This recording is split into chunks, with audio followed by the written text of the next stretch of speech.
और आकांक्षी भारत को लेकर के गत दिनों के जो प्रयास हैं उसके संबंध में विस्तार से बात कही है। मैं सभी आदरणीय सदस्यों का बहुत आभार व्यक्त करता हूं जिन्होंने इस महत्वपूर्ण भाषण पर अपनी टिप्पणी की, अपने विचार रखे।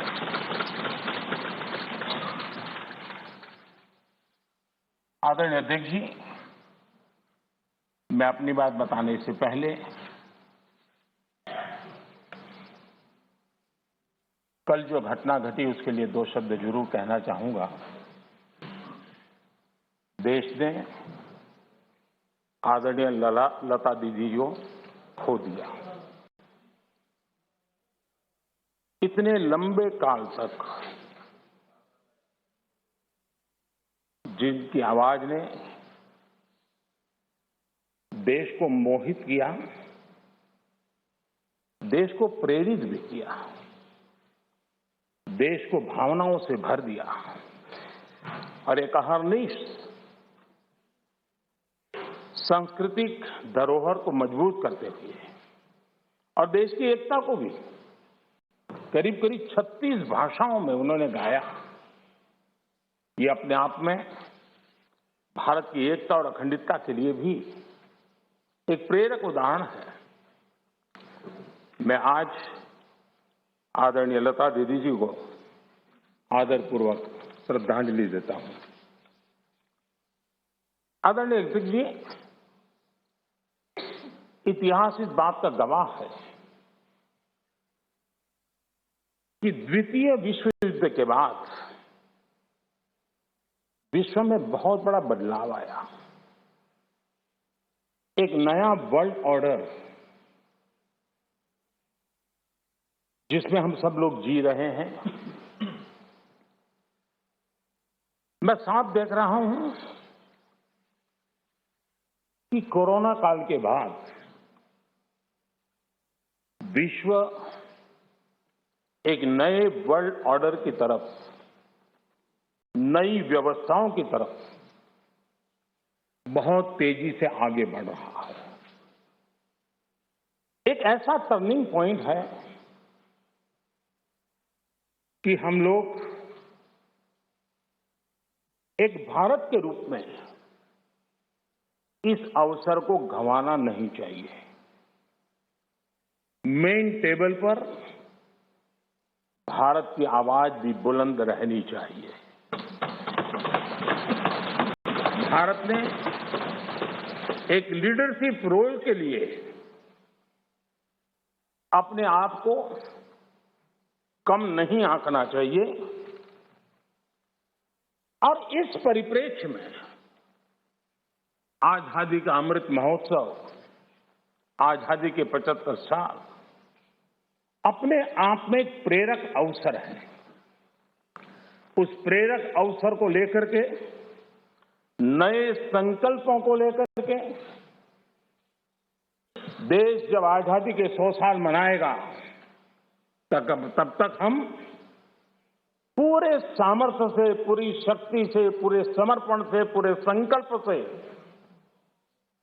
देश को उस जगह पर लेके पहुंचेंगे। ये संकल्प का समय है। आदरणीय अध्यक्ष जी, बीते वर्षों में देश ने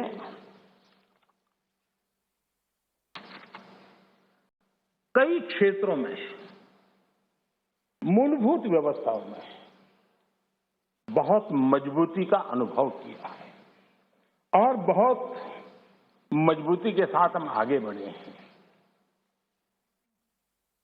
प्रधानमंत्री आवास योजना, गरीबों को रहने के लिए घर हो,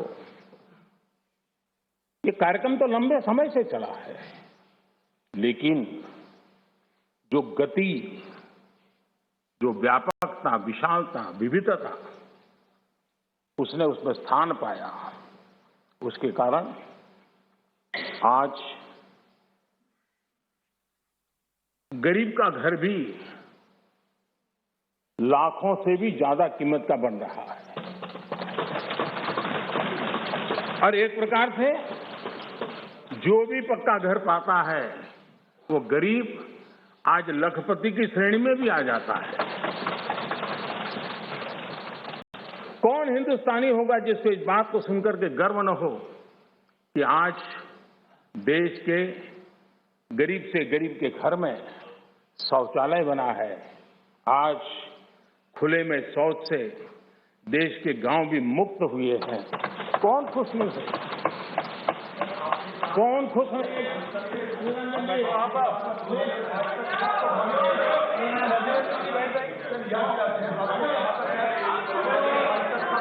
ठीक नहीं है।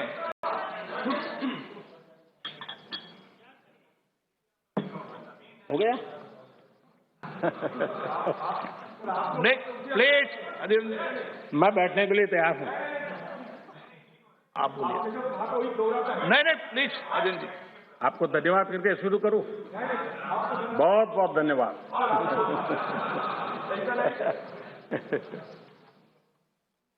आपका प्यार अजरा अमर रहे।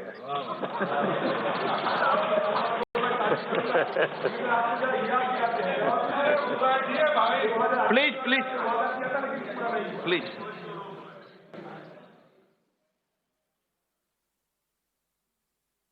आजादी के इतने सालों के बाद गरीब के घर में भी जब रोशनी होती है तो उसकी खुशियां देश की खुशियों को ताकत देती हैं।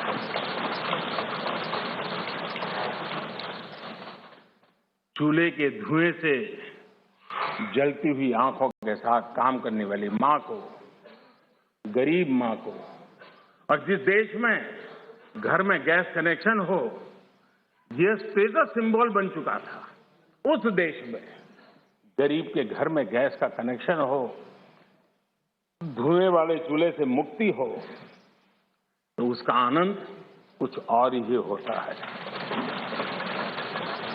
हमारी माताएं बहनें उनका पूरा प्लीज दादा, प्लीज बैठिए। आपको मैंने पर्याप्त मौका दिया, तरीका ठीक नहीं है। दादा को बीच बीच में मौका देना चाहिए, क्योंकि दादा उम्र के इस पड़ाव में भी बचपना का मजा लेते रहते हैं।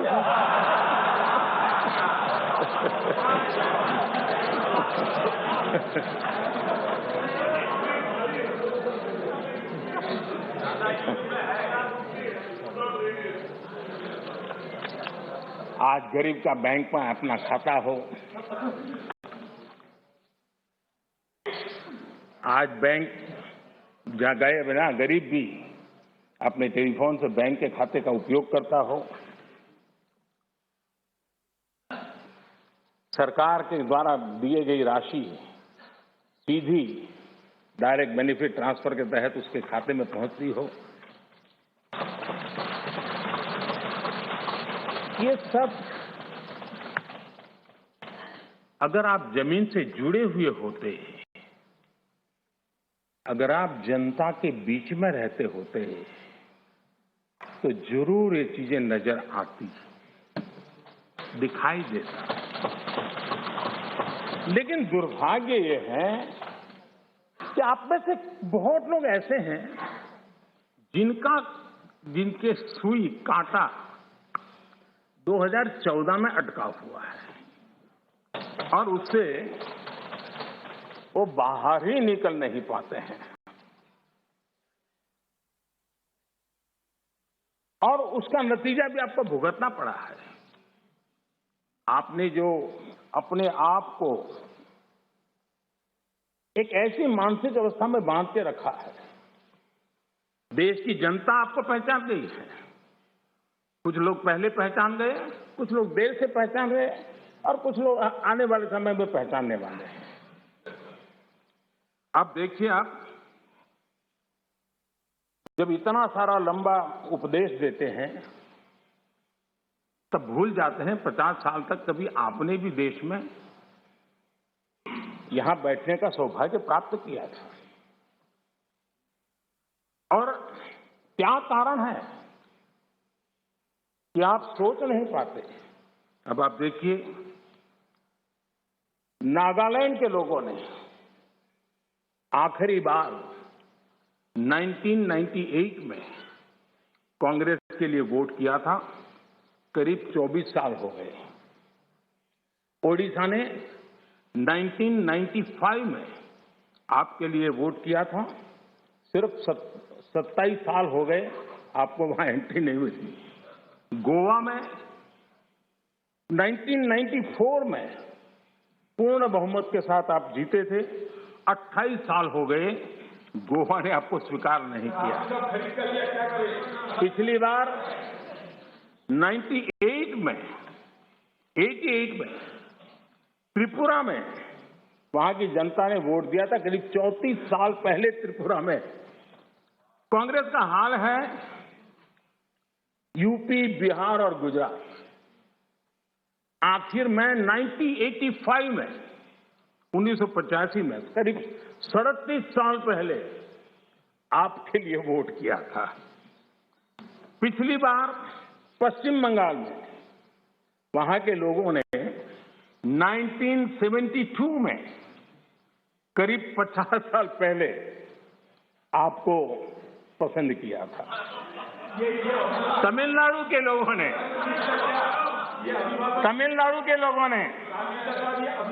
प्लीज तमिलनाडु, मैं इसके लिए सहमत हूं। कागज लेके बाद में बोल लेना। अगर आप उस मर्यादा का पालन करते और इस जगह का उपयोग न करते, और बड़ा दुर्भाग्य देश का कि सदन जैसी पवित्र जगह देश के लिए काम आनी चाहिए, उसको दल के लिए काम में लेने का जो प्रयास हो रहा है, और उसके कारण जवाब देना हमारी मजबूरी बन जाती है। जवाब देना हमारी मजबूरी बन जाती है।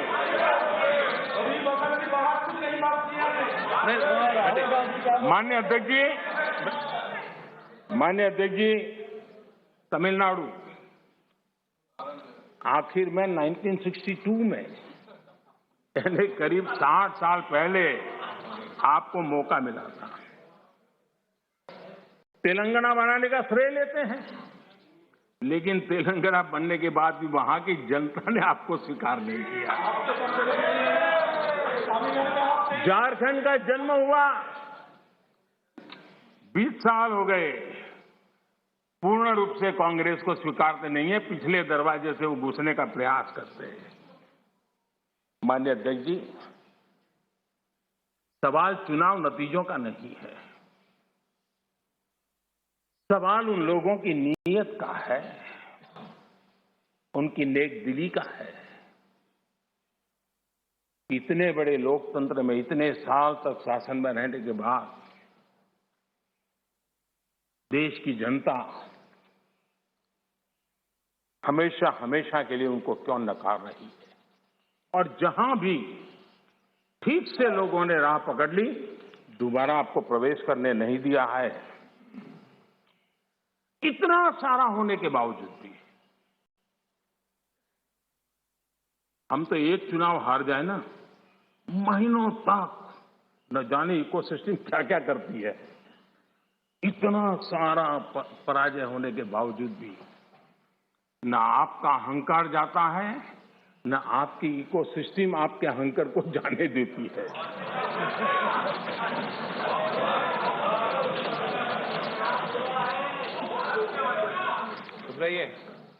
इस बार अभिरंजन जी बहुत सारे शेर सुना रहे थे। चलिए मौका मैं भी ले लूं। और जब अहंकार की बात मैं कर रहा हूं, तब तो मुझे कहना ही पड़ेगा, वो जब दिन को रात कहें तो तुरंत मान जाओ। वो जब दिन को रात कहें तो तुरंत मान जाओ। नहीं मानोगे तो वो दिन में नकाब ओढ़ लेंगे। जरूरत हुई जरूरत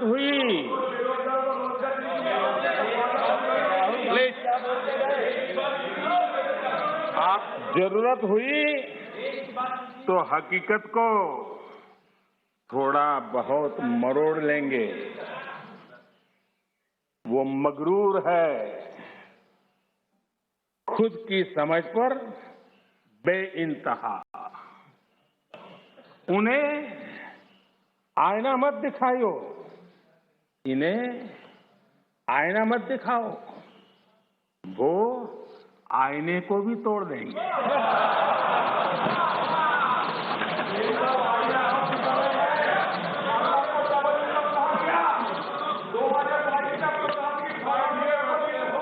please please please please please.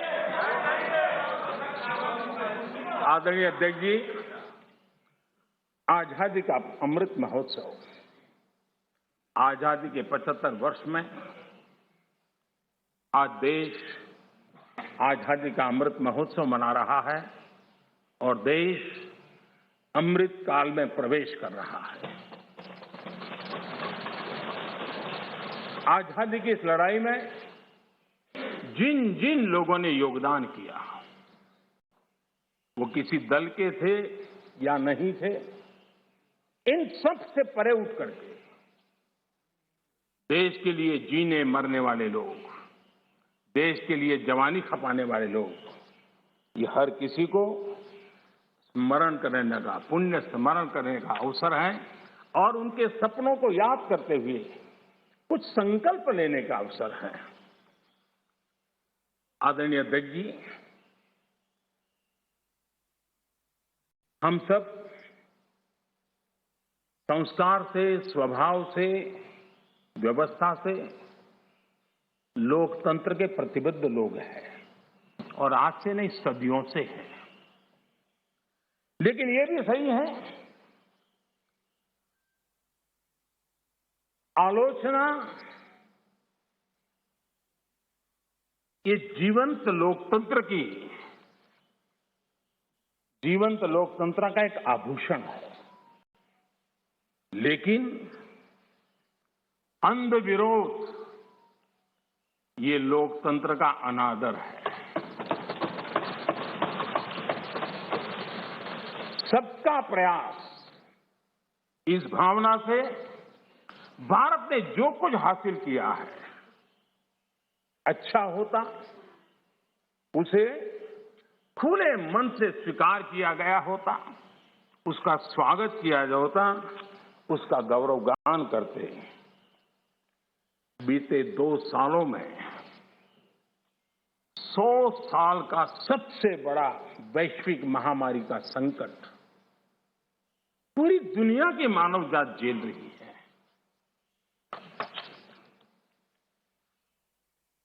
जिन्होंने भारत के अतीत के आधार पर ही भारत को समझने का प्रयास किया, उनको तो आशंका थी, इतना बड़ा विशाल देश, इतनी बड़ी आबादी, इतनी विविधता, ये आदतें, ये स्वभाव, शायद ये भारत इतनी बड़ी लड़ाई नहीं लड़ पाएगा, भारत अपने आप को बचा नहीं पाएगा, यही उनकी सोच थी। लेकिन आज स्थिति क्या है? मेड इन इंडिया कोविड टीके, कोविड वैक्सीन दुनिया में सबसे प्रभावी है। आज भारत 100% पहली डोज इस लक्ष्य के निकट करीब करीब पहुंच रहा है और लगभग 80% सेकंड डोज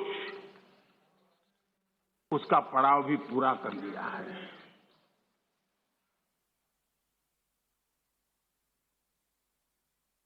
माननीय अध्यक्ष जी, कोरोना एक वैश्विक महामारी थी, लेकिन उसे भी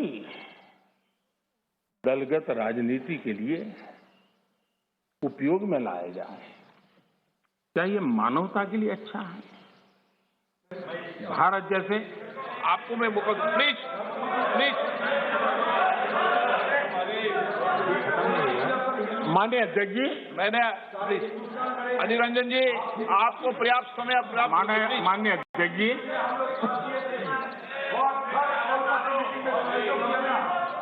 प्लीज प्लीज। माननीय अध्यक्ष जी,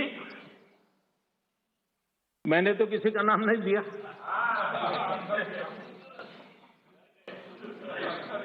कोई भी टोपी पहन लेने की क्या जरूरत है जी? अरे क्यों? लेकिन जब आप खड़े ही हो गए तो अब मैं नाम दे करके बोलना चाहता हूं। अब आप खड़े ही हो गए हैं तो मैं नाम दे करके बोलना चाहता हूं। इस कोरोना काल में कांग्रेस ने तो हद कर दी।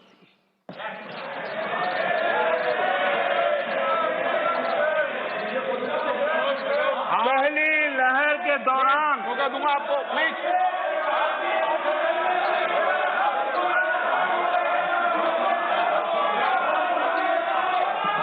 देखिए माननीय सदस्य, प्लीज बैठिए, ये तरीका ठीक नहीं है।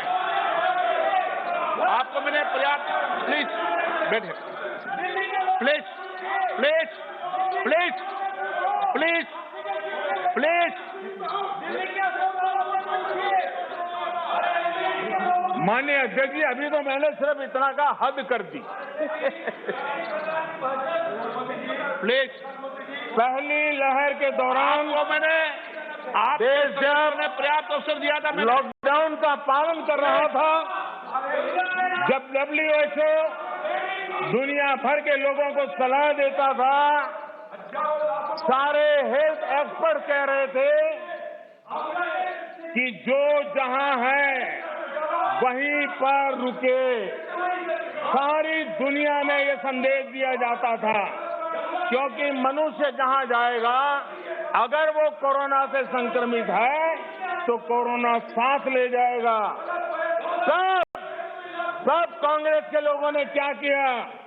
मुंबई के रेलवे स्टेशन पर खड़े रह करके मुंबई छोड़कर जाने के लिए प्रोत्साहित करने के लिए मुंबई में श्रमिकों को टिकट दिया गया, मुफ्त में टिकट दिया गया, लोगों को प्रेरित किया गया कि जाओ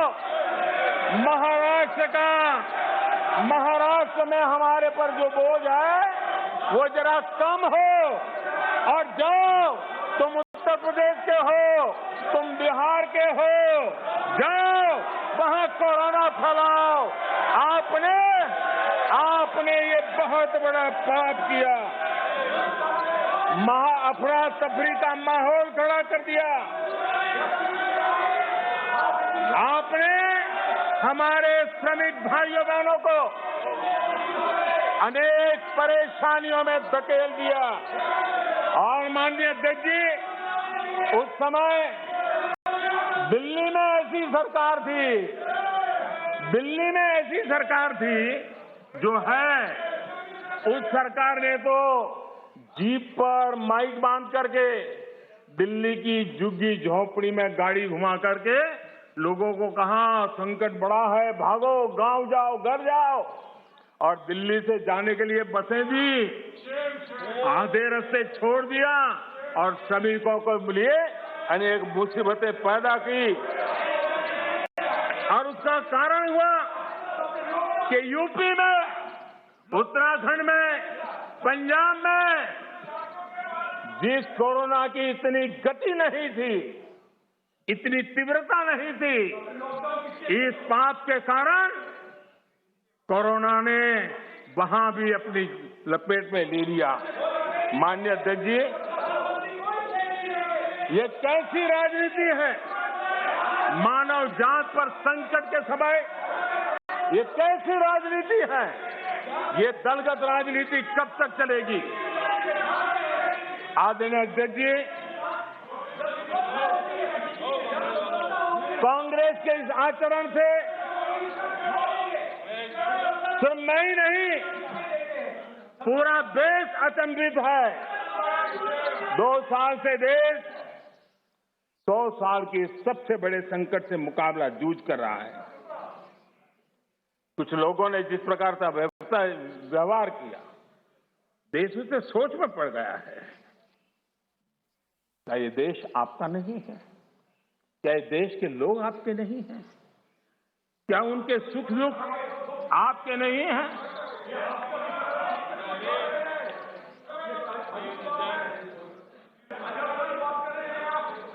इतनी बड़ी संकट आया, कई राजनीतिक दल के नेता जरा आत्मनिरीक्षण करें।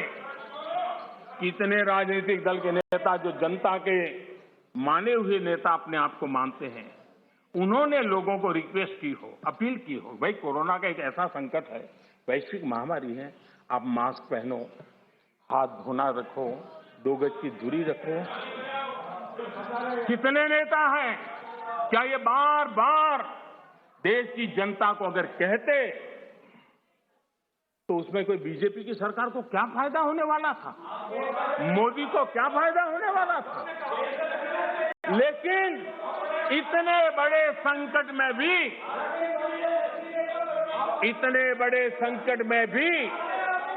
इतना सा पवित्र काम करने से भी चूक गए। हाँ,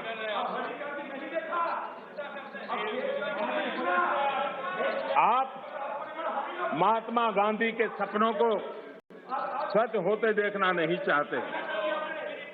माननीय अध्यक्ष जी, आज पूरी दुनिया योग के लिए एक प्रकार से कोरोना में तो योग ने दुनिया भर में जगह बना ली।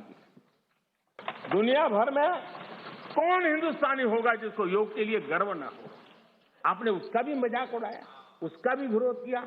अच्छा होता आप लोगों को कहते भाई संकट में घर में है, ये योगा कीजिए, आपको फायदा होगा, क्या नुकसान था। फिट इंडिया मूवमेंट चले, देश का नौजवान सशक्त हो, सामर्थ्यवान हो। आपको मोदी से विरोध हो सकता है। फिट इंडिया मूवमेंट, आपके राजनीतिक दलों के छोटे छोटे युवा मंच होते हैं, अगर हम सब ने मिलकर के अगर इस फिट इंडिया के द्वारा देश की युवा शक्ति को इस सामर्थ्य की तरफ आगे बढ़ने के लिए कहते, लेकिन उसका भी विरोध, उसका भी उपहास, यानी क्या हो गया है आपको मुझे समझ नहीं आ रहा है। और इसलिए मैं आज इसलिए कहता हूं आपको ध्यान में आए कि आप कहां खड़े हैं जी। और मैंने इतिहास बताया, 60 साल के लेकर 15 साल तक पूरा कालखंड, इतने राज्य, कोई आपको घुसने नहीं दे रहा है। माननीय अध्यक्ष जी, कभी कभी मैं ये विशेष बहुत प्यार से कह रहा हूं, नाराज मत हो जाना।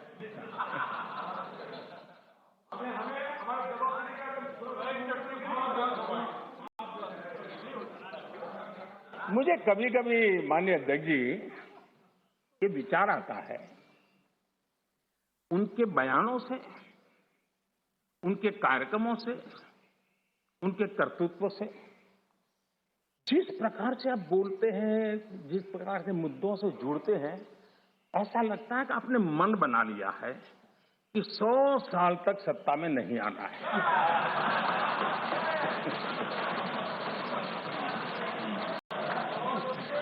कोई ऐसा नहीं करता जी। थोड़ी सी भी आशा होती, थोड़ा सा भी लगता हाँ यार देश की जनता फिर से फुलहार करेगी, तो ऐसा नहीं करते।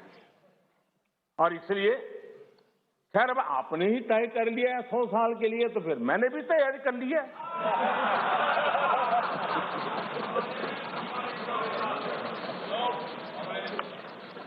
माननीय अध्यक्ष जी, ये सदन इस बात का साक्षी है कि कोरोना वैश्विक महामारी से जो बनी स्थितियां, जो स्थितियां उत्पन्न हुई, उसको निपटने के लिए भारत ने जो भी रणनीति बनाई, उसको लेकर के डे 1 से क्या क्या नहीं कहा गया, किसने क्या बोला, आज वो खुद देखेंगे तो उनको हैरानी हो जाएगी, ऐसा कैसे बुलवा लिया, किसने बुलवा लिया, पता नहीं क्या बोल दिए हम लोग। दुनिया के और लोगों से बड़ी बड़ी कॉन्फ्रेंस करके ऐसी बातें बुलवाई गई ताकि पूरे विश्व में भारत बदनाम हो। खुद को टिके रहने के लिए आर्थिक आयोजन को भारत कैसे चल रहा है, माय गॉड क्या कुछ कहा गया, बड़े बड़े पंडितों ने क्या क्या कहा, पूरी आपकी इकोसिस्टम लग गई थी। हम जो भी समझते थे, भगवान ने जो समझ दी थी, लेकिन समझ से ज्यादा समर्पण बहुत बड़ा था। और जहां समझ से समर्पण ज्यादा होता है, वहां देश और दुनिया को अर्पण करने की ताकत भी होती है। और वो हमने करके दिखाया है। और जिस रास्ते पर हम चले, आज विश्व के अर्थ जगत के सभी ज्ञाता इस बात को मानते हैं कि भारत ने जिस आर्थिक नीतियों को लेकर इस कोरोना कालखंड में अपने आप को आगे बढ़ाया, वो अपने आप में एक उदाहरणीय है। और अनुभव भी हम करते हैं, हमने देखा है।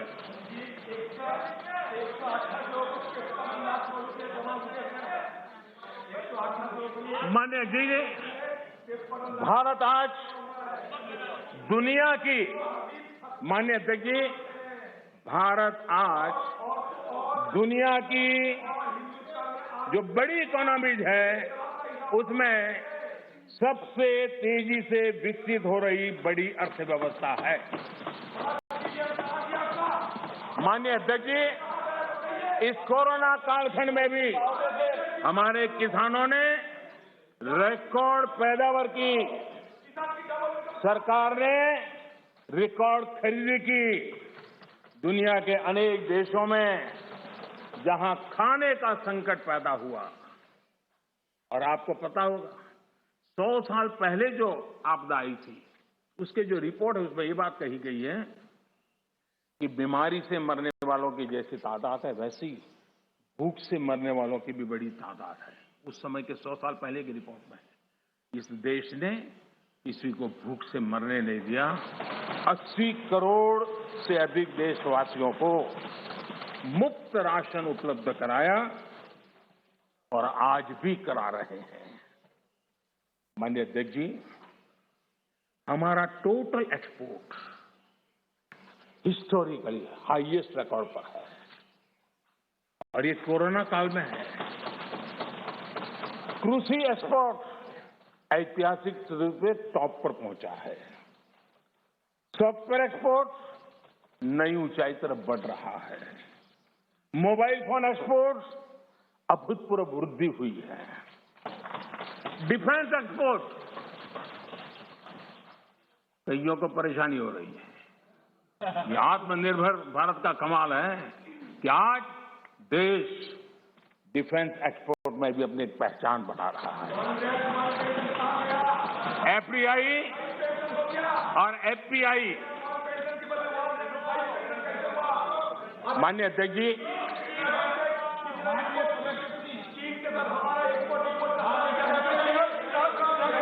माननीय सदस्य, एक मिनट, आप चुप रहिए, आप शांत रहिए, प्लीज। माननीय सदस्य, प्लीज, एक मिनट चुप रहिए आप भी। माननीय सदस्य, आप चुप रहिए, आपको किसने इजाजत दी? बैठिए। माननीय सदस्यगण, मैंने सभी माननीय सदस्यों को पर्याप्त समय, पर्याप्त अवसर दिया है, लेकिन माननीय सदस्य, आपने जब बोला तो मैंने कहा कि कोई भी इस सदन में नेता बोल रहे हैं, कोई टिप्पणी करेंगे, लेकिन आज आप, ये उचित व्यवहार नहीं है। सदन के नेता बोल रहे हैं, सदन की गरिमा को बनाए रखें, ये मेरा आपसे आग्रह है। आपको मैं बोलने का मौका दूंगा।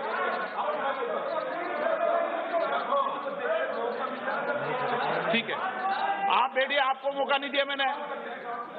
माननीय प्रधानमंत्री,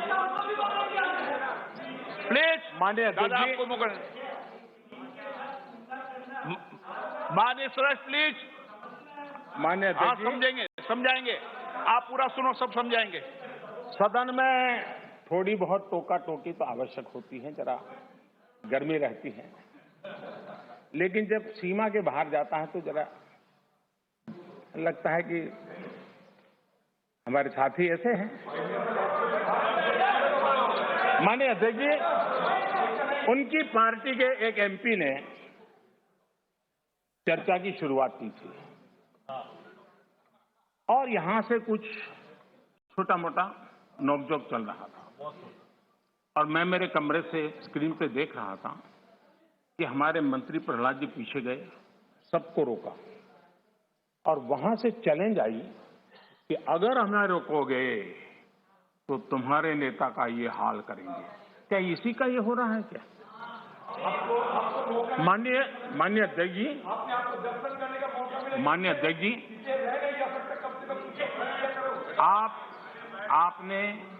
आपको अब हर एक को अपना सीआर सुधारने की कोशिश तो करनी चाहिए,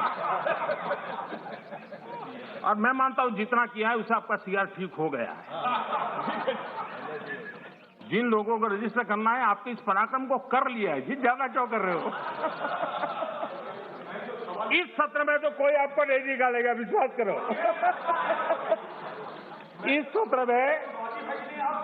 इस सत्र में आपको कोई निकालने का नहीं, मैं आपको गारंटी देता हूं।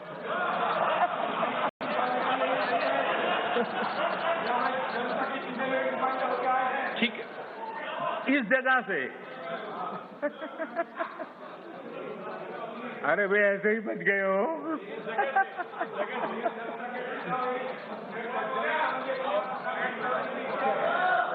माननीय अध्यक्ष जी, एफडीआई और एफपीआई का रिकॉर्ड निवेश आज भारत में हो रहा है। रिन्यूएबल एनर्जी के क्षेत्र में आज हिंदुस्तान दुनिया के टॉप 5 कंट्रीज में है। माननीय अध्यक्ष जी, ये सब इसलिए संभव हुआ है कि कोरोना काल में इतना बड़ा संकट सामने होने के बावजूद भी अपने कर्तव्य को निभाते हुए इस संकट के काल में देश को बचाना है तो रिफॉर्म जरूरी थी, और हमने वो जो रिफॉर्म किए उसका परिणाम है कि आज हम इस तरीके से स्थिति पर आगे पहुंचे। माननीय अध्यक्ष जी, एमएसएमई प्लीज सहित आप बैठिए। हर उद्योग को गलत तरीका है आपका। जरूरी सपोर्ट दी, बैठिए, ऐसे नहीं चलेगा। नियमों को, प्रक्रियाओं को सरल किया। आत्मनिर्भर भारत का जो मिशन है उसको हमने चरितार्थ करने के लिए भरपूर कोशिश की। ये सारी उपलब्धियां ऐसे हालत में देश ने हासिल की हैं जब अंतर्राष्ट्रीय स्तर पर आर्थिक जगत में बहुत बड़ी उथल पाथल आज भी चल रही है। सप्लाई चेन पूरी तरह चरमरा गई है। लॉजिस्टिक सपोर्ट में अनेक संकट पैदा हुए हैं। दुनिया में सप्लाई चेन की वजह से केमिकल फर्टिलाइजर पर कितना बड़ा संकट आया है, और भारत आयात करने पर डिपेंडेंट है। कितना बड़ा आर्थिक बोझ देश पर आया है। पूरी विश्व में हालत पैदा हुई है, लेकिन भारत ने किसानों को इस पीड़ा झेलने के लिए मजबूर नहीं किया। भारत ने वो सारा बोझ देश ने अपने कंधों पर उठाया और किसान को ट्रांसफर नहीं होने दिया है। भारत ने फर्टिलाइजर की सप्लाई को भी निरंतर जारी रखा है। कोरोना के संकट काल में भारत ने अपनी खेती को, अपने छोटे किसानों को संकट से बाहर निकालने के लिए बड़े फैसले लिए। मैं कभी कभी सोचता हूं, जो लोग जड़ों से कटे हुए लोग हैं, 2-2, 4-4 पीढ़ी से महलों में बैठने की आदत हो गई है, वो देश के छोटे किसानों की क्या समस्या है वो समझ ही नहीं पाए। उनके अगल बगल में जिन किसानों की उनकी पहुंच थी उससे आगे देख नहीं पाए हैं। और मैं कभी ऐसे लोगों को पूछना चाहता हूं कि छोटे किसानों के प्रति आपकी इतनी नफरत क्यों है? क्या आप छोटे किसानों के कल्याण के लिए आप रोड़े अटकाते रहते हो? छोटे किसानों को इस संकट में डालते हो? माननीय अध्यक्ष जी, अगर गरीबी से मुक्ति चाहिए तो हमें हमारे छोटे किसानों को मजबूत बनाना होगा। ग्रामीण अर्थव्यवस्था को मजबूत बनाना है तो हमारे छोटे किसानों को मजबूत बनाना होगा। अगर हमारा छोटा किसान मजबूत होता है, छोटी सी जमीन होगी, 2 हेक्टेयर की भूमि होगी, तो भी उसको आधुनिक करने का वो प्रयास करेगा, नया सीखने का प्रयास करेगा, और उसकी ताकत आएगी तो देश की अर्थरचना को भी ताकत मिलेगी। और इसलिए आधुनिकता के लिए छोटे किसानों की तरफ ध्यान देने का हमारा प्रयास है। लेकिन छोटे किसानों के प्रति जिन लोगों के मन में नफरत है, जिन्होंने छोटे किसानों के दुख दर्द नहीं जाना है, उनको किसानों के नाम पर अपनी राजनीति करने का कोई हक नहीं बनता है। माननीय अध्यक्ष जी, इस बात को हमें समझना होगा। सैकड़ों वर्षों का गुलामी कालखंड, उसकी जो मानसिकता है, वो आजादी के 75 साल के बाद भी कुछ लोग बदल नहीं पाए। ये गुलामी की मानसिकता किसी भी राष्ट्र की प्रगति के लिए बहुत बड़ा संकट होती है। लेकिन माननीय अध्यक्ष जी, आज देश का मैं एक चित्र देखता हूं। एक ऐसा समुदाय, एक ऐसा वर्ग है, आज भी वो गुलामी की मानसिकता में जीता है। आज भी 19वीं सदी के काम, उस सोच, उसी में जकड़ा हुआ है। और 20वीं सदी के जो कानून है, वही कानून उसको कानून लगते हैं। माननीय अध्यक्ष जी, गुलामी की मानसिकता, इन 19वीं सदी का रहन सहन, 20वीं सदी के कानून 21वीं सदी की आकांक्षाएं पूरी नहीं कर सकते। 21वीं सदी के अनुकूल हमें बदलाव बहुत जरूरी है।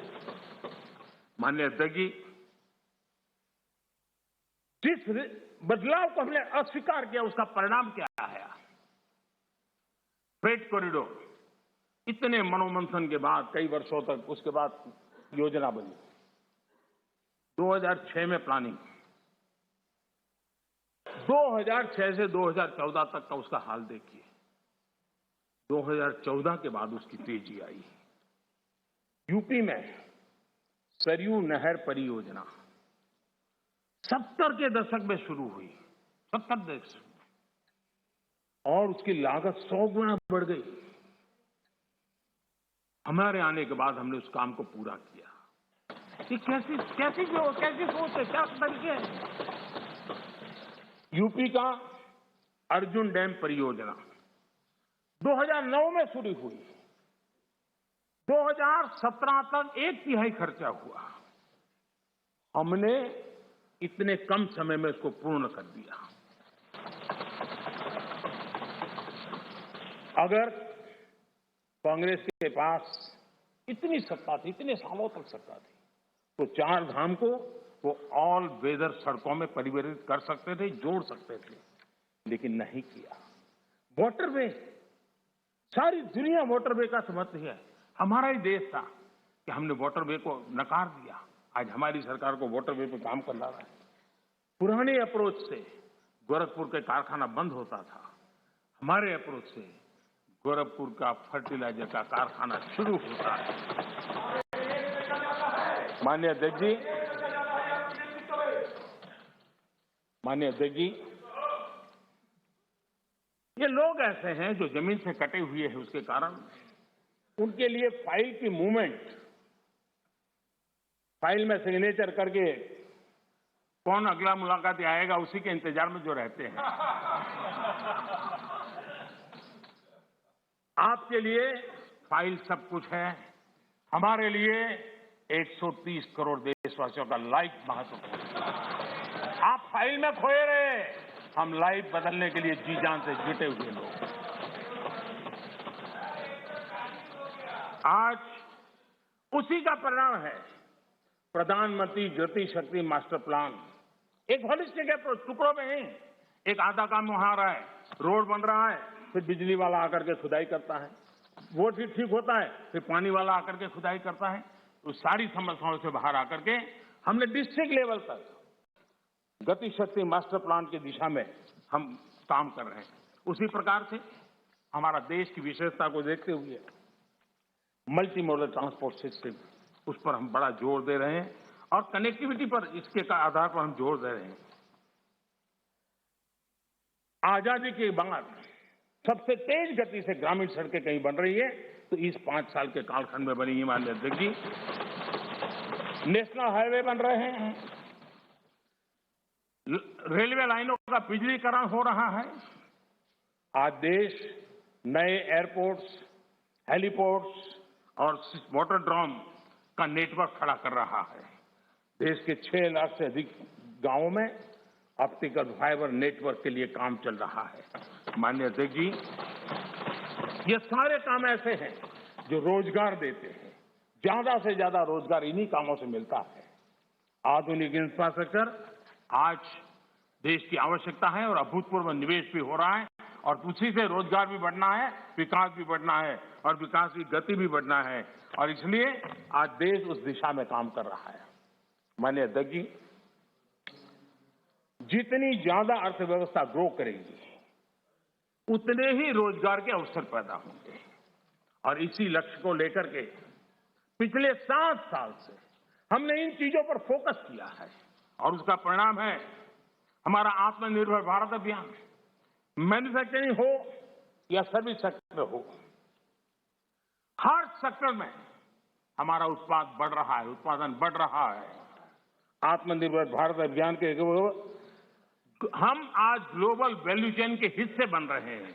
ये अपने आप में भारत के लिए एक अच्छी निशानी है। हमारा बड़ा फोकस एमएसएमई और टेक्सटाइल जैसे लेबर इंसेंटिव सेक्टर्स में है। एमएसएमई की परिभाषा में सुधार, एमएसएमई की परिभाषा में हमने सुधार करके उसको भी नए अवसर दिए हैं। अपने छोटे उद्योगों को सुरक्षित करने के लिए, एमएसएमई के लिए सरकार ने इस कोरोना के विकट कालखंड में 3 लाख करोड़ रुपए की विशेष योजना भी शुरू की है और उसका लाभ हमारे एमएसएमई सेक्टर को मिला है। और इसका बहुत बढ़िया स्टडी एसबीआई ने किया है। एसबीआई का स्टडी कहता है कि 13.5 लाख एमएसएमई इस योजना के कारण बर्बाद होने से बच गए हैं। एसबीआई का स्टडी कहता है 1.5 करोड़ नौकरियां बची हैं और करीब 14% एमएसएमई लोन्स के कारण एनपीए होने की जो संभावना थी उससे बच गए हैं। माननीय अध्यक्ष जी, जो सदस्य जमीन पर जाते हैं वो इसके प्रभाव को देख सकते हैं। विपक्ष के भी कई साथी मुझे मिलते हैं, कहते हैं कि साहब ये इस योजना ने बहुत बड़ा लाभ किया है, एमएसएमई सेक्टर को इस संकट की घड़ी में बहुत बड़ा सहारा दिया है। माननीय अध्यक्ष जी, उसी प्रकार से मुद्रा योजना कितनी सफल रही, हमारी माताएं बहनें कितनी इस क्षेत्र में आई है। लाखों लोग बिना गारंटी बैंक से लोन लेकर के आज अपना स्वरोजगार की दिशा में आगे बढ़े और खुद तो करते हैं, 1-2 लोगों को रोजगार भी देते हैं। स्वनिधि योजना, स्ट्रीट वेंडर्स, कभी हमने सोचा नहीं, पहली बार आजादी के बाद स्ट्रीट वेंडर्स और बैंक के अंदर से लोन मिल रहा है और हमारा स्ट्रीट वेंडर डिजिटल ट्रांजैक्शन कर रहा है और करोड़ों श्रमिकों को लाभ मिल रहा है। हमने गरीब श्रमिकों के लिए 2 लाख करोड़ रुपए से ज्यादा खर्च किए हैं। आत्मनिर्भर भारत रोजगार योजना के तहत हजारों लाभार्थियों के खाते में हमने सीधे पैसे ट्रांसफर किए हैं।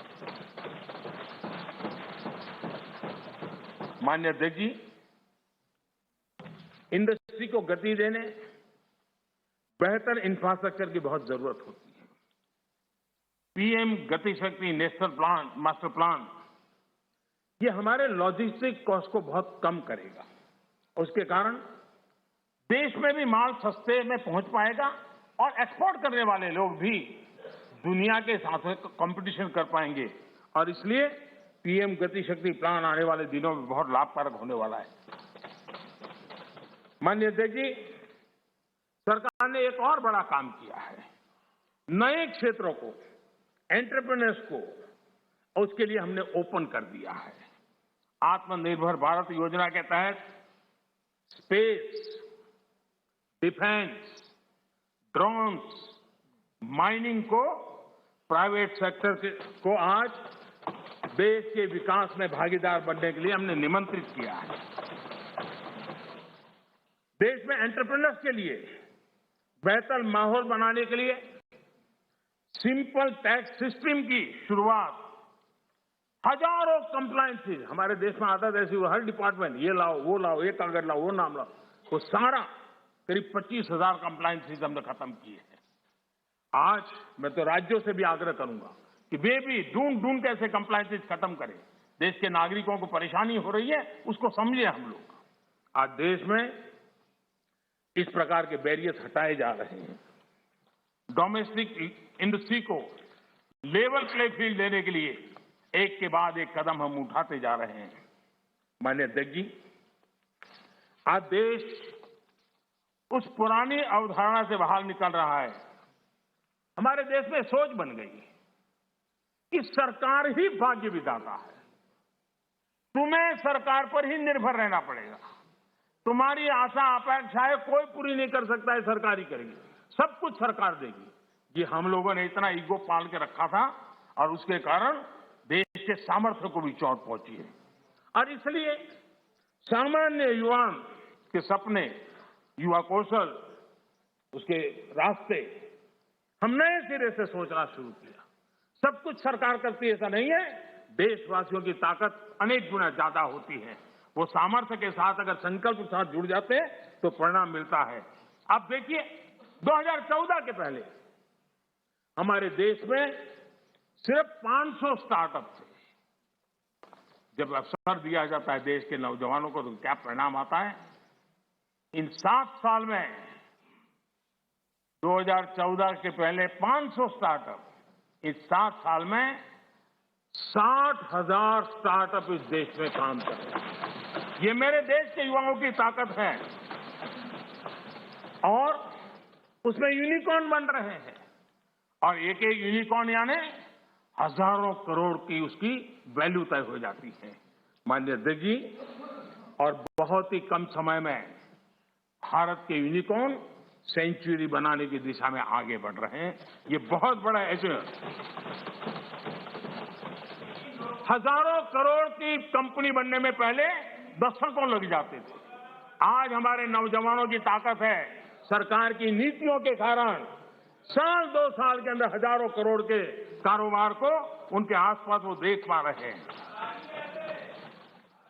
आज माननीय अध्यक्ष जी, हम स्टार्टअप्स, यूनिकॉर्न्स में इस मामले में दुनिया में टॉप 3 में पहुंच गए हैं।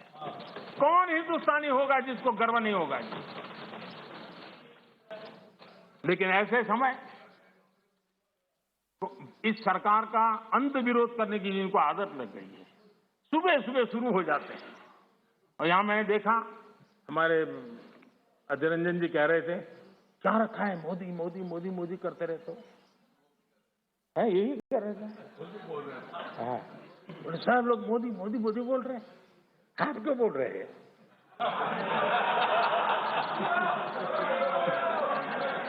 आप लोग सुबह होते ही शुरू हो जाते हैं। एक पल आप लोग एक पल मोदी के बिना नहीं बिता सकते। अरे मोदी तो आपकी प्राण शक्ति है। मोदी जी प्रधानमंत्री इसलिए मोदी जी को नाम तो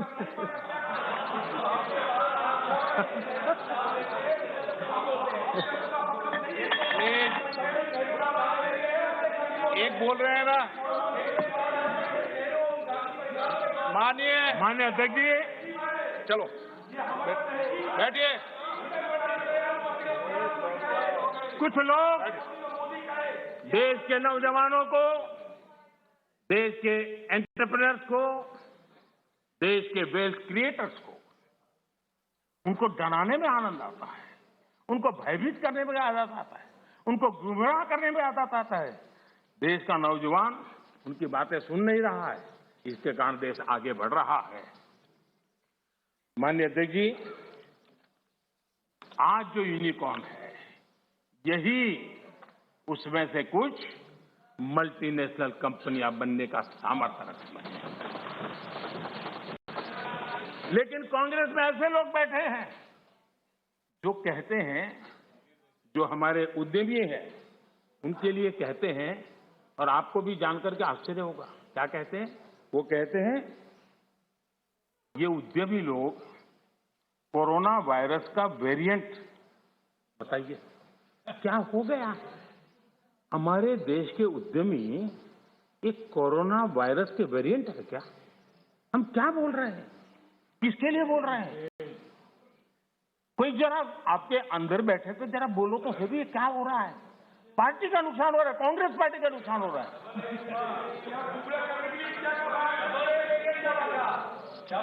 माननीय अध्यक्ष जी, जो इतिहास के जो लोग इतिहास से सबक नहीं लेते हैं, वो इतिहास में खो जाते हैं।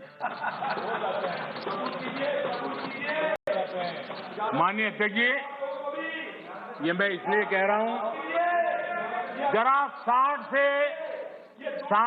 80 का दायका, 60 से 80 का दायका, उनके सभी प्रमुख लोग उसमें आ जाते हैं जो देश का नेतृत्व करते थे। उस कालखंड की बात कर रहा हूं। 60 से 80 के दशक में क्या नैरेटिव होता था? कांग्रेस के ही सत्ता साथी, कांग्रेस के साथ रहकर के सुख भोगने वाले लोग, ये वही लोग पंडित नेहरू जी की सरकार को और श्रीमती इंदिरा गांधी जी की सरकार को क्या कहते थे? ये तो टाटा बिरला की सरकार है, इस सरकार को तो टाटा बिरला चला रहे हैं। 60 से 80 दशक तक यही बातें बोली जाती थी, नेहरू जी के लिए बोली जाती थी, इंदिरा जी के लिए बोली जाती थी, और आपने उनके साथ भागीदारी की सत्ता में, लेकिन उनकी आदतें भी ले ली, आप भी उसी भाषा को बोल रहे हो। मैं देख रहा हूं आप इतने नीचे गए हो, इतने नीचे गए हो। हां, मुझे लगता है कि आज पंचिंग बैग बदल गया है, लेकिन आपकी आदत नहीं बदली है। मुझे विश्वास है यही लोग सदन में कहने की हिम्मत करते थे, बाहर तो बोलते ही थे, जहां मौका मिले चुप नहीं रहते थे। वो कहते हैं मेक इन इंडिया हो ही नहीं सकता है। बताओ, इसमें आनंद आ रहा है? कोई ऐसा हिंदुस्तान के लिए सोच सकता है क्या कि मेक इन इंडिया हो ही नहीं सकता? अरे भाई, आपको तकलीफ होगी, हम आकर के करेंगे, ठीक है, ऐसा बोलो, लेकिन देश को क्यों गाली देते हो जी? देश के खिलाफ क्यों बोलते हो? मेक इन इंडिया हो नहीं सकता। मेक इन इंडिया का मजाक उड़ाया गया, और आज देश की युवा शक्ति ने, देश के एंटरप्रेन्योर ने करके दिखाया है, आप मजाक के विषय बन गए हो।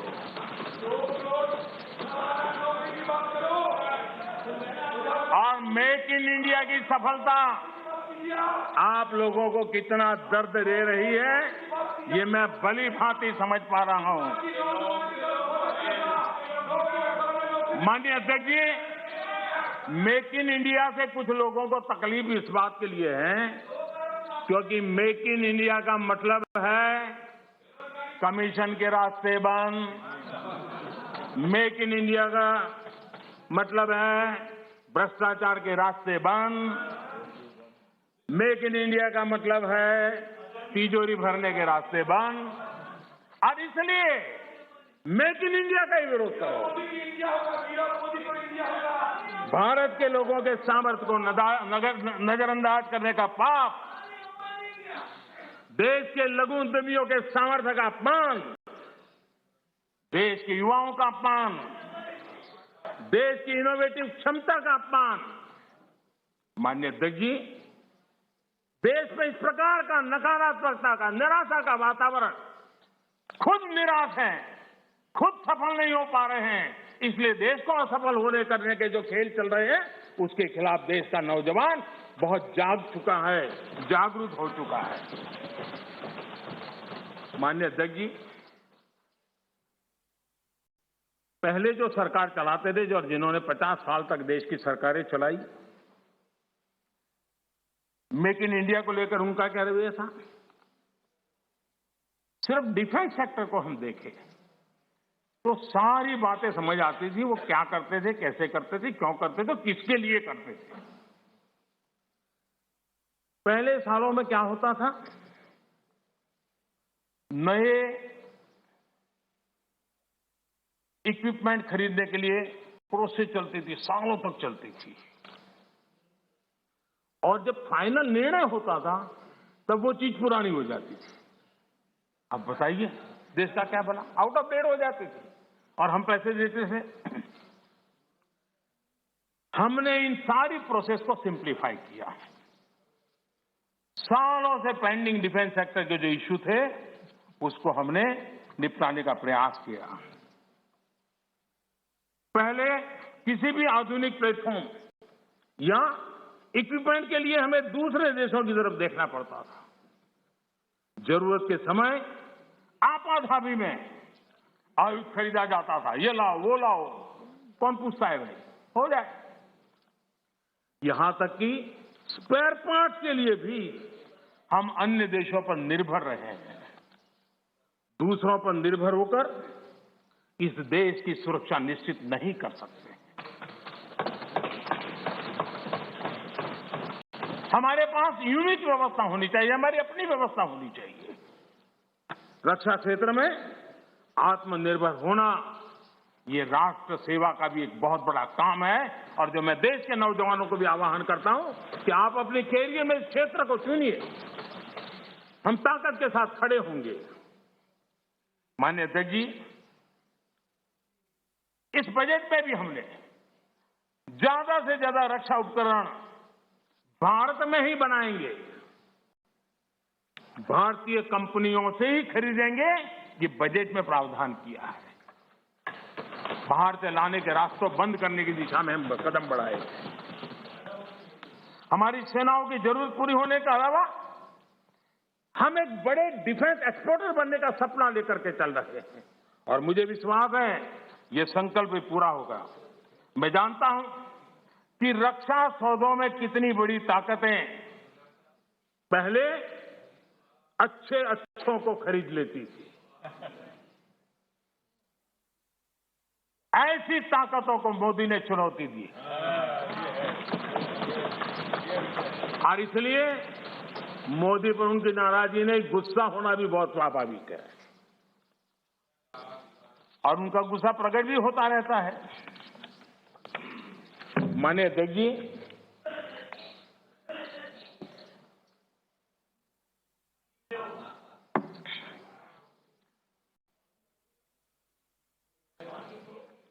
विपक्ष के हमारे कुछ साथियों ने यहां महंगाई का मुद्दा भी उठाया।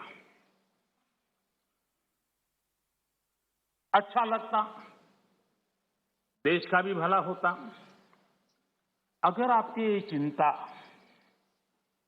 तब भी होती जब कांग्रेस के नेतृत्व में यूपीए की सरकार थी। ये दर्द उस समय भी होना चाहिए था। आप शायद भूल गए हैं, मैं जरा आपको याद दिलाना चाहता हूं।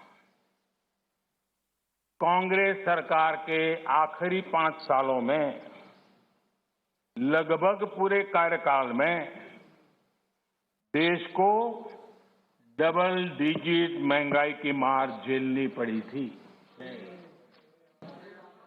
हमारे आने से पहले ये स्थिति थी।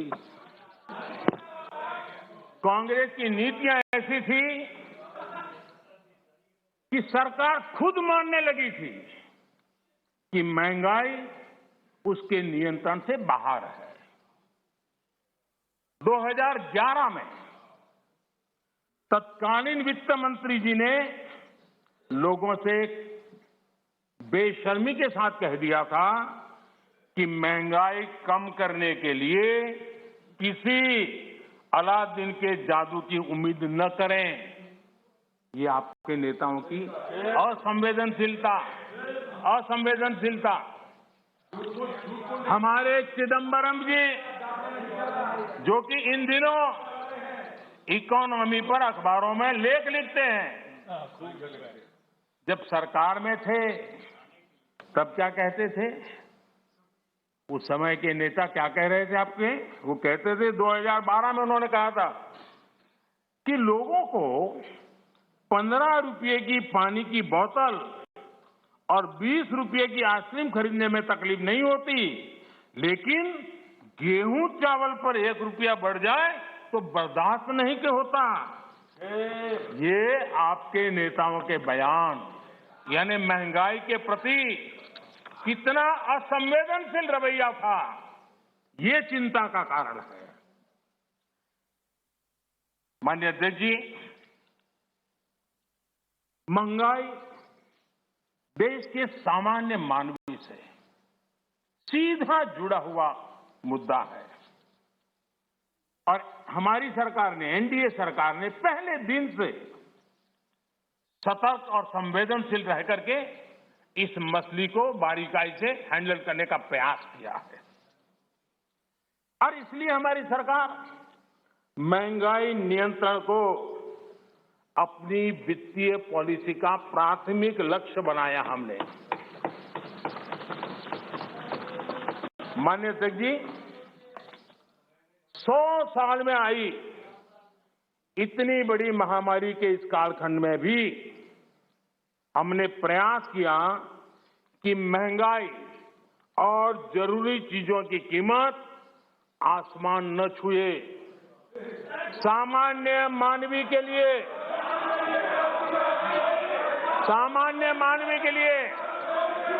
दादा आपके काम की बात है, अरे आपके काम की बात है, मजा लो रहे हैं, आपके काम आएगा। थोड़ा भी आगे जाऊंगा तो आपके काम आएगा।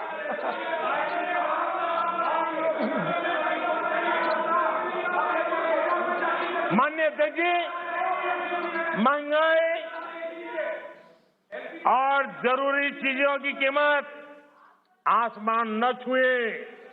सामान्य मानवी के लिए, खासकर गरीब के लिए महंगाई बर्दाश्त की सीमा से बाहर न हो और महंगाई को नियंत्रण में रखने के लिए हमने क्या किया है, ये आंकड़े खुद बता रहे हैं।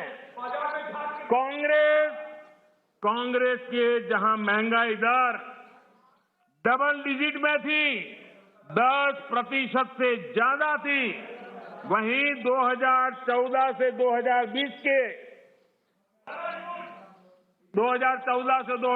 तक महंगाई 5% से कम रही है, 5% से कम रही है।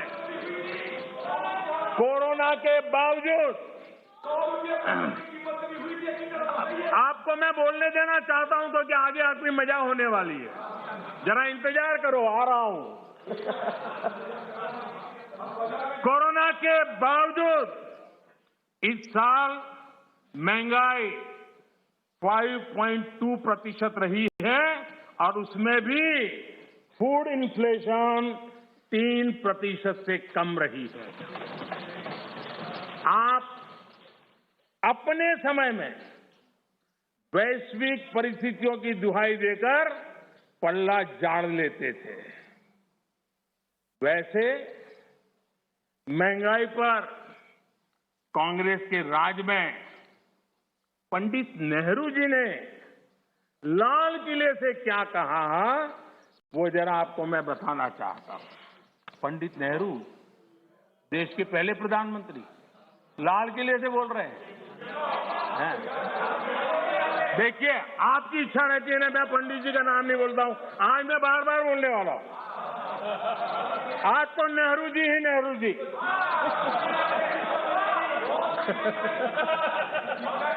मजा लीजिए आज,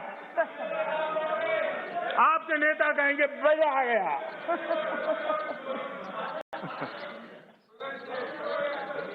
माननीय अध्यक्ष जी, पंडित नेहरू जी ने लाल किले पर से कहा था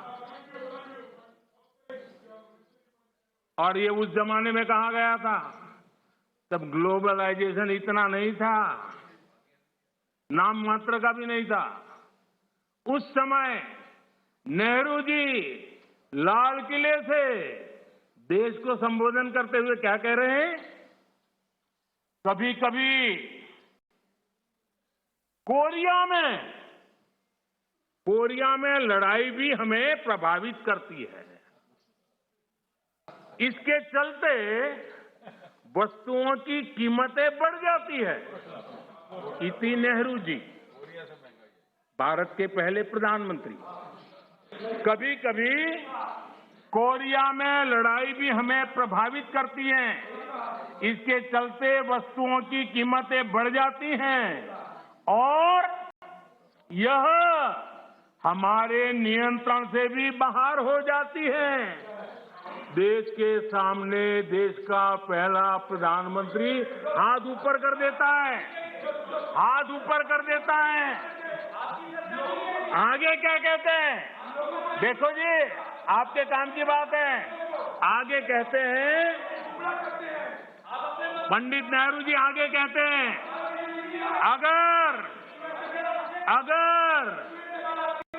अगर अमेरिका में भी कुछ हो जाता है तो इसका असर भी वस्तुओं की कीमत पर पड़ता है।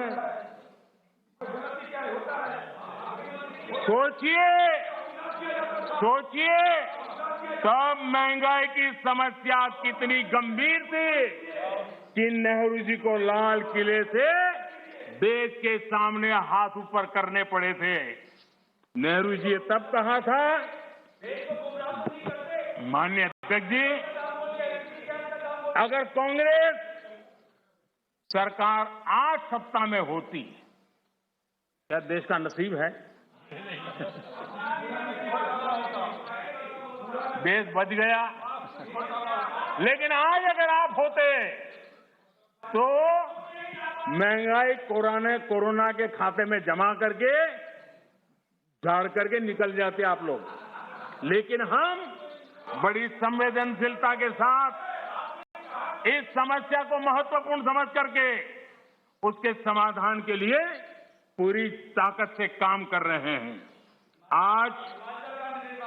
आज दुनिया में अमेरिका और ओईसीडी जैसे देशों में, अमेरिका और ओईसीडी देशों में महंगाई 7% है, करीब 7%। लेकिन माननीय अध्यक्ष जी, हम किसी पर ठीकरा फोड़ करके भाग जाने वालों में से नहीं है। हम ईमानदारी से प्रयास करने वालों में लोग हैं, जिम्मेवारी के साथ देशवासियों के साथ खड़े रहने वाले लोग हैं। माननीय अध्यक्ष जी, इस सदन में गरीबी कम करने के भी बड़े बड़े आंकड़े दिए गए, लेकिन एक बात भूल गए,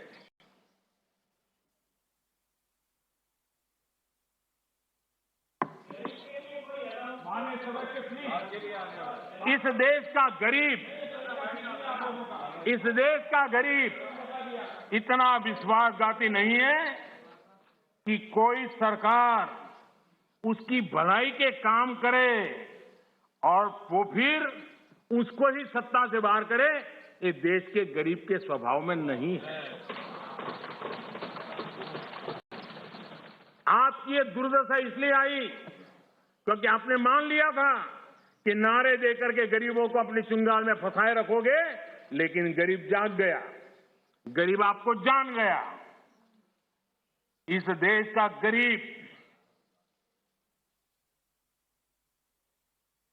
इतना जागरूक है कि आपको 44 सीटों पर समेट दिया, 44 सीट पे लाकर के रोक दिया। कांग्रेस 1971 से गरीबी हटाओ के नारे पर चुनाव जीतती रही। 40 साल बाद गरीबी तो हटी नहीं, लेकिन कांग्रेस सरकार ने नई परिभाषा दे दी। माननीय अध्यक्ष जी, देश के नौजवानों ने इन बातों को जानना बहुत जरूरी है। और अध्यक्ष जी, आप देखिए कि ये डिस्टर्ब तब करते हैं कि उनको अंदाजा आता है चोट बड़ी गहरी होने वाली है। उनको मालूम है कि मुसीबत में फंसे हैं आज, और कुछ लोग बोल करके भाग जाते हैं और झेलना ऐसे बेचारों को पड़ता है।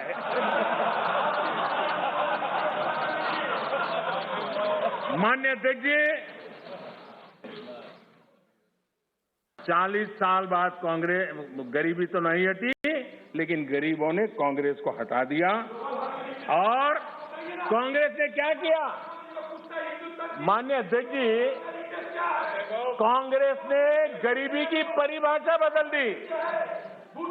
2013 में एक ही झटके में उन्होंने कागज पे कमाल करके 17 करोड़ गरीब लोगों को अमीर बना दिया।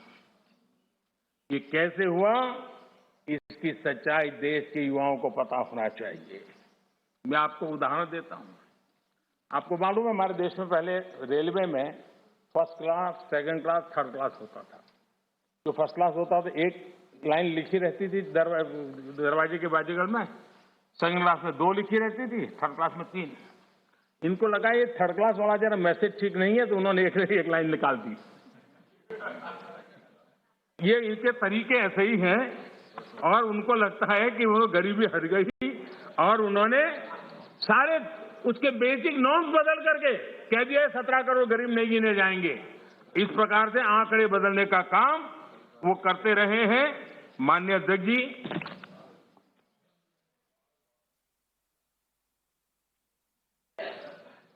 यहां कुछ तात्विक मुद्दों को उठाने की कोशिश की। मैंने तो समझने की बहुत कोशिश की,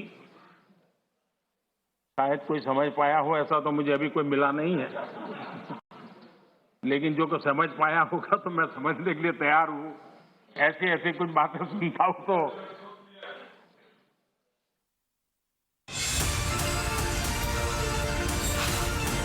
आखिर किस नेशन की बात नेहरू जी कर रहे थे जी? ये नेहरू जी कह रहे हैं। और माननीय अध्यक्ष जी, यहां तमिल सेंटिमेंट को आग लगाने की भारी कोशिश की गई। राजनीति के लिए कांग्रेस की जो परंपरा अंग्रेजों के विरासत में आई दिखती है,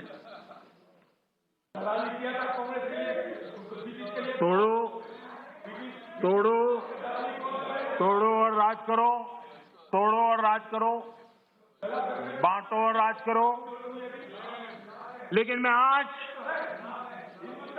तमिल भाषा के महाकवि, माननीय अध्यक्ष जी, तमिल भाषा के महाकवि और स्वतंत्र सेनानी आदरणीय सुब्रमण्यम भारती ने जो लिखा था, मैं यहां दोहराना चाहता हूं।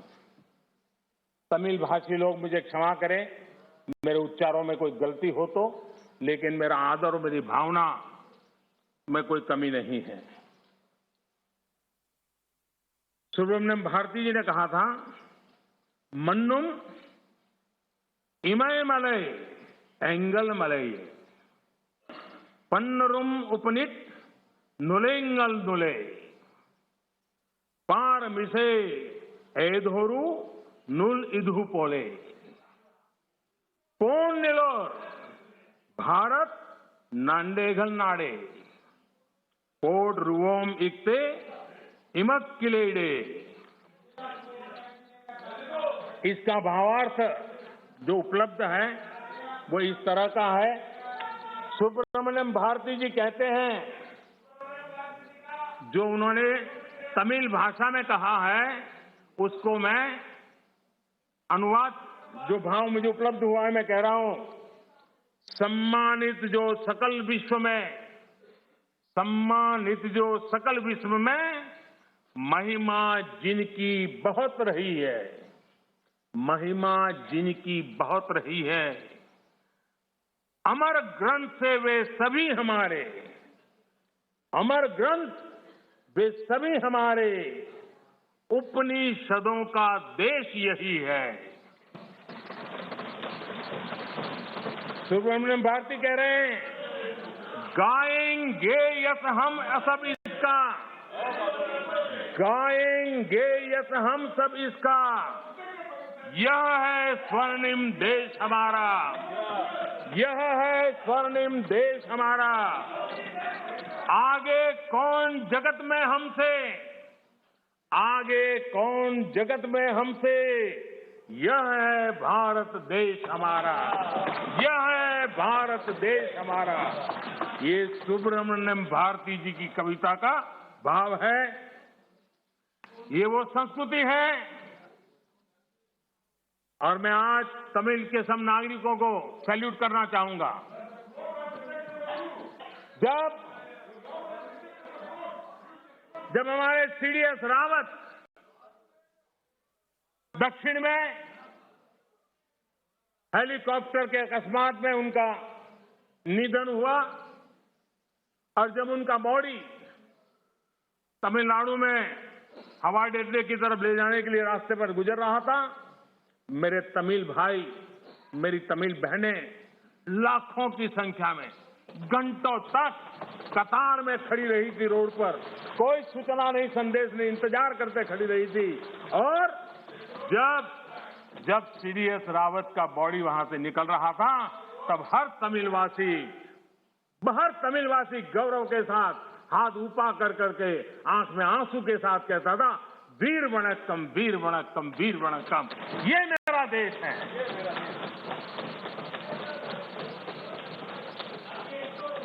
लेकिन कांग्रेस को हमेशा से इन बातों से नफरत रही है। विभाजनकारी मानसिकता उनके डीएनए में घुस गई है। अंग्रेज चले गए, लेकिन बांटो और राज करो, ये नीति कांग्रेस ने अपना चरित्र बना लिया है।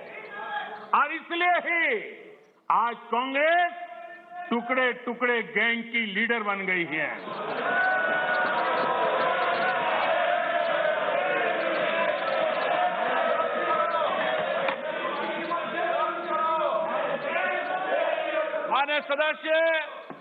माननीय सदस्य प्लीज, मैंने सभी माननीय सदस्यों को पर्याप्त समय पर्याप्त अवसर दिया था।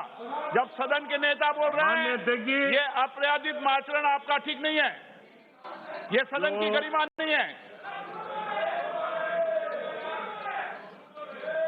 जो लोकतंत्र की प्रक्रिया से हमें रोक नहीं पा रहे हैं, वो यहां अनुशासनहीनता करके हमें रोकने की कोशिश कर रहे हैं, लेकिन इसमें भी विफलता मिलेगी। माननीय अध्यक्ष महोदय, कांग्रेस पार्टी का सत्ता में आने की इच्छा खत्म हो चुकी है, लेकिन जब कुछ मिलने वाला नहीं है तो कम से कम बिगाड़ तो दो। ये फिलॉसफी पर आज निराशावादी, लेकिन उस मोह में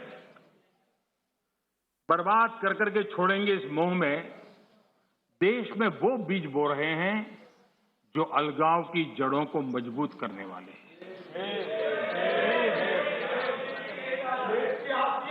सदन में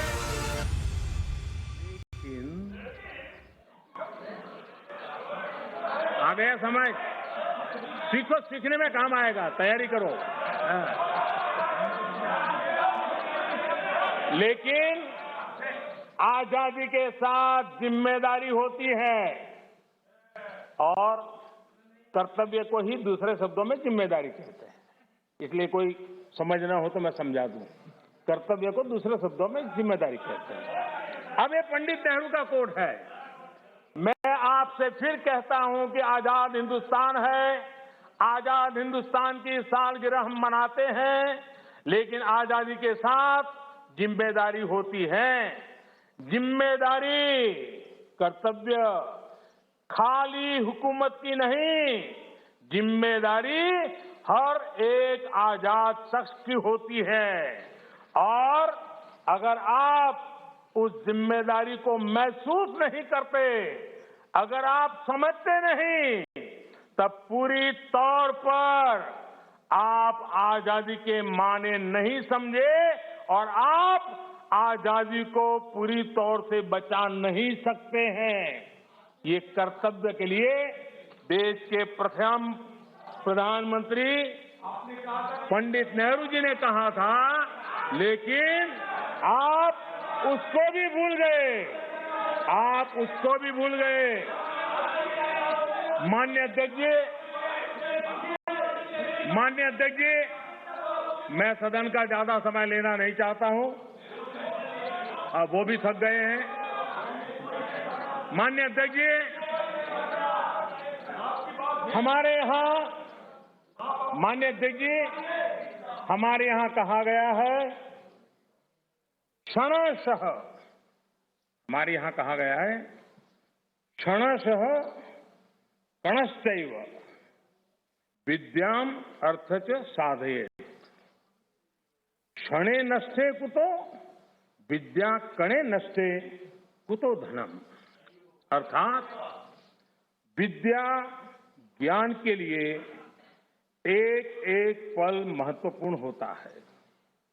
संपत्ति संसाधनों के लिए एक एक कण जरूरी होता है।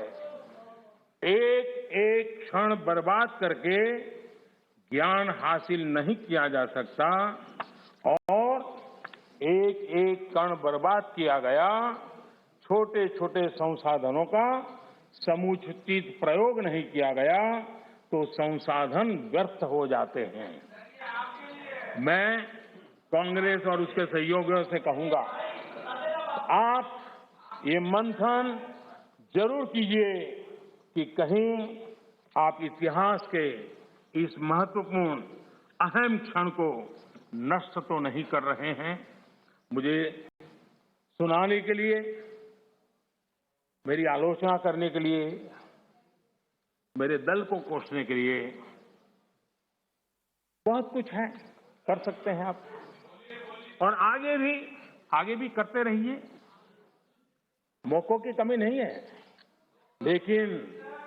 लेकिन आजादी के अमृत काल का ये समय, 75 वर्ष का ये समय भारत की विकास यात्रा में सकारात्मक योगदान का समय है।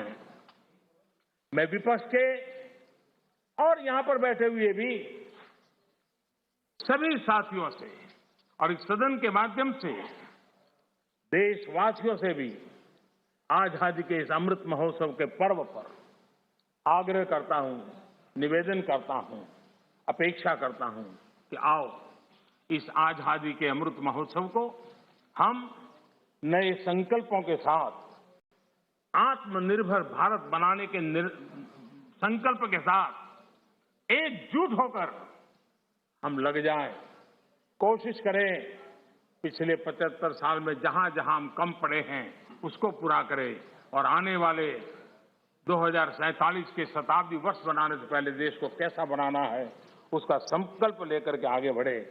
देश के विकास के लिए मिलकर के काम करना है। राजनीति अपने जगह पर है।